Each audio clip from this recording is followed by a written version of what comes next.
तो वहीं देश के रक्षा मंत्री राजनाथ सिंह ने भी बड़ा बयान दिया विपक्ष के प्रदर्शन को लेकर। विपक्ष की तरफ से उठे सवालों को लेकर निशाना साधा उन्होंने विपक्ष पर और कहा कि नौजवानों का राजनीतिक इस्तेमाल किया जा रहा है। हमारे छात्रों की हर चिंता को सुनना हमारी जिम्मेदारी है। विद्यार्थियों की आकांक्षाओं को पूरा करना सरकार की जिम्मेदारी है। सरकार इसके लिए प्रतिबद्ध है।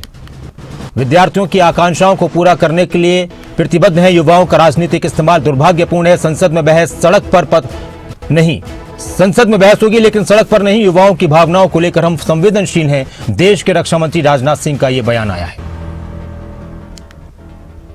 देखिए, ऐसा है कि दिल्ली में जारी विरोध प्रदर्शन यह गंभीर चिंता का विषय है और यह अत्यंत दुर्भाग्यपूर्ण है कि हमारे देश के छात्रों और नौजवानों को कुछ लोग अपने राजनीतिक स्वार्थों की पूर्ति के लिए एक राजनीतिक औजार के रूप में इस्तेमाल करने का प्रयास कर रहे हैं।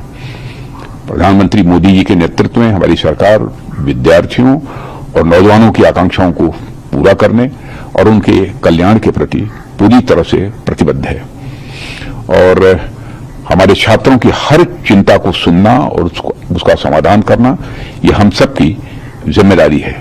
मुझे पूर्ण विश्वास है कि भारत के जागरूक, परिपक्व और हमारे विवेकशील नौजवान ऐसे भ्रामक प्रयासों को भली भांति समझते हैं और वे प्रगति, विकास तथा राष्ट्र निर्माण के ही वो मार्ग को चुनेंगे। मैं पूरी तरह से आश्वस्त हूं।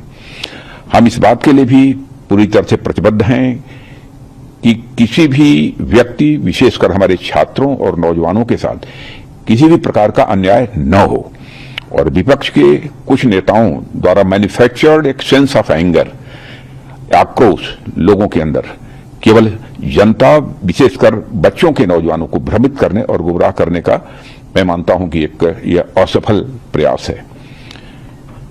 युवाओं की भावनाओं और उनकी चिंताओं के प्रति हम पूरी तरह से संवेदनशील हैं और यह संसद का सत्र इस समय चल रहा है। सरकार ने हर मुद्दे पर सार्थक बहस करने की भी बात की है और कई बार अपनी बात को दोहराया भी है, मगर विपक्ष संसद में नहीं बल्कि सड़क पर मुद्दों का समाधान करने का मैं मानता हूं अनुचित प्रयास कर रहा है।